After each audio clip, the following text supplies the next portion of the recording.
સાથે ઓબ્વિયસલી શ્રદ્ધા શો પર જોડાઈ રહ્યા છે. શ્રદ્ધા, good morning, welcome to the show. અને ગોદરેજ કન્ઝ્યુમરના સેકન્ડ ક્વાર્ટરની વાત કરીએ તો નંબર્સ થોડા સારા હતા, મેનેજમેન્ટની આઉટલુક બી થોડી સારી હતી અને કાઉન્ટરમાં 5%ની તેજી છે. શું કારણ રહ્યા છે કાઉન્ટરમાં આટલું મોમેન્ટમનું? જે ક્વાર્ટર ટુના જે આપણને પરિણામ આવતા જોઈએ તે ઇનલાઇન રહેતા જોવા મળ્યા છે અનુમાનની સાથે. નેટ પ્રોફિટની વાત કરીએ તો અહીંયા 6.5% ઘટાડો નોંધાયો છે. 491 કરોડની સામે 460 crore year on year basis પર. રેવન્યુમાં 4%થી વધુની અપસાઇડ જોવા મળી છે, 3666 કરોડની સામે 3825 કરોડ. એબિટામાં 3.5%નો ઘટાડો જોવા મળ્યો છે, 733 કરોડ પર બુક થતા જોવા મળ્યા છે એબિટા.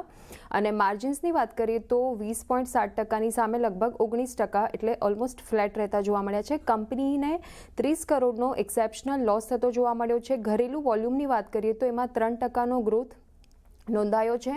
જે સાબુ સિવાયના વોલ્યુમ ગ્રોથની વાત કરીએ તો અહીંયા 2 આંકડામાં એટલે ડબલ ડિજિટ ગ્રોથ જોવા મળ્યો છે. અને જીએસટી ટ્રાન્ઝિશન જે આપણને આવતું જોવા મળ્યું છે તેના લીધે 3થી 4%ની ઇમ્પેક્ટ કંપનીને થતી જોવા મળી છે. હાઈ ગ્રોથ ધરાવતા સેગમેન્ટમાં તેઓએ પ્રવેશ કર્યો છે, જેમ કે ટોયલેટ ક્લીનર્સ અને મેન્સ માટેનું ફેસ વોશ.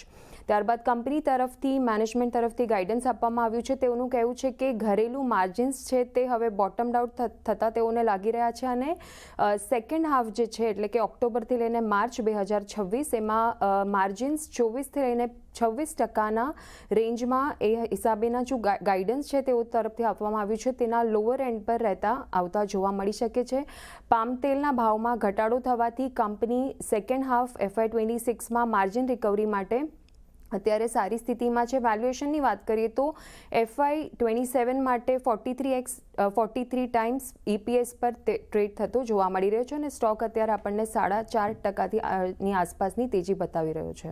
ઓકે, સ્ટોકમાં મોમેન્ટમ અને સેકન્ડ હાફનું જે મોમેન્ટમ છે અને જે માર્જિન્સ છે એના ઉપર બી મેનેજમેન્ટની કોમેન્ટ્રી સારી. શ્રદ્ધા, તમારો આભાર શો પર જોડાવા બદલ.